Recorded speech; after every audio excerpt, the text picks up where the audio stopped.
We want to find the product of the mixed numbers using an area model.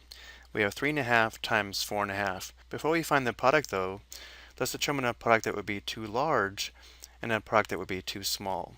For a product too large, since 4 is greater than 3.5 and 5 is greater than 4.5, 4 times 5 or 20 would be too large of a product. For a product too small, since 3 is less than 3.5 and 4 is less than 4.5, 3 times 4 or 12 would be too small of a product. Of course, these values could vary, but this does tell us that our product should be between 12 and 20. And now to find our product using area, we'll construct a rectangle that has dimensions 3.5 units by 4.5 units.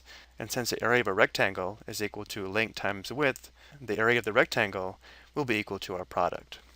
And notice how the rectangle is provided below in green. Looking at the vertical height of the rectangle, notice how it's 1, 2, 3, 3.5 units. And then horizontally, the rectangle has a length of 1, 2, 3, 4, 4.5 units. Notice how in the background we also have a larger rectangle with dimensions 4 units by 5 units, which will help us determine the area of these smaller partitions. So to find the area of our rectangle with dimensions 3.5 units by 4.5 units, let's begin by determining the area of the squares that have an area of 1 square unit. Notice how we have 1, 2, 3 rows, each of which contain 4 squares, each with an area of 1 square unit. Here, here, and here. And now looking at the smaller partitions along the top, each of these small partitions have dimensions half a unit by 1 unit, so each of these have an area of half a square unit. So this is half a square unit, half a square unit, half a square unit, and half a square unit. We'll come back to this small partition here. Let's look at these 3 partitions here on the far right. Notice each of these also have dimensions of half a unit by 1 unit. So these also have an area of 1/2 a square unit. Now looking at this last small partition here, notice how if we relate this to 1 square unit, the area of this small partition would be 1/4 a square unit. And now we'll sum the area of these smaller partitions to find the area of a rectangle. So let's begin by determining the area of our squares here. Notice how we have 12 squares, each with an area of 1 square unit. So this is part of the area of our larger rectangle. So we'll say the area of the rectangle equals 12 plus, let's look at these smaller partitions here, each with an area of 1/2. Since 1/2 plus 1/2 equals 1, these 2 partitions would have an area of 1, as well as these 2 here. So we'll add 2 more square units to our area. Now looking at the far right, these 2 partitions, each with an area of 1/2, will give us another area of 1 square unit, so plus 1. And now let's consider the remaining 2 partitions.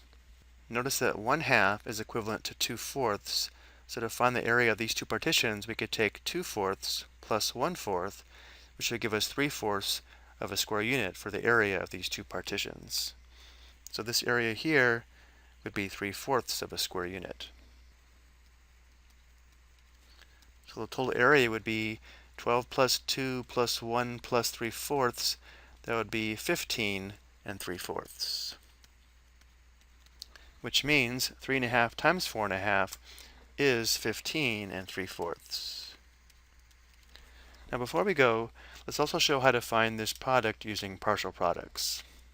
To find the partial products, we would write 3.5 as the quantity 3 plus 1/2, and we'd write 4.5 as the quantity 4 plus 1.5. And now to find the product in this form, we'd perform repeated distribution, meaning we distribute the 3 and distribute the 1/2.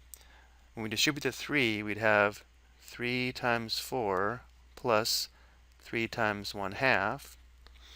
When we distribute the 1/2, we'd have 1/2 times 4 plus 1/2 times 1/2. So let's go ahead and write that out. 3 times 4 plus 3 times 1/2 plus 1/2 times 4 plus 1/2 times 1/2. So let's go ahead and simplify this. 3 times 4 is 12. Looking at the area model, notice how this part of the rectangle here is the part that has an area of 12 square units. Next we have 3 times 1/2, which means we want 3 copies of 1/2. Looking at our area model, notice how here are the 3 copies of 1/2 referred to in the partial products. Notice how this total area would be 1/2. So 3 times 1/2 is 1/2. Plus, next we have 1/2 times 4, which we could also write as 4 times 1/2, meaning we want 4 copies of 1/2. Going back to the area model, here are the 4 copies of 1/2. Notice how the total area of these partitions would be 2. 4 copies of 1/2 equals 2. So 4 times 1/2 equals 2, or 1/2 times 4 equals 2. Plus, our last product is 1/2 times 1/2, which means you want half a copy of 1/2. Going back to the area model one more time, half a copy of 1/2 would be 1/4, this area here. And now if we find this sum, we'd have 12 plus 1/2 plus 2 plus 1/4. Well, 12 plus 1 plus 2 is 15, and 1/2 plus 1/4 is 3/4. Of course, giving us the same product. But I think making the connection between the partial products and the area of a rectangle is a nice connection to make. I hope you found this helpful.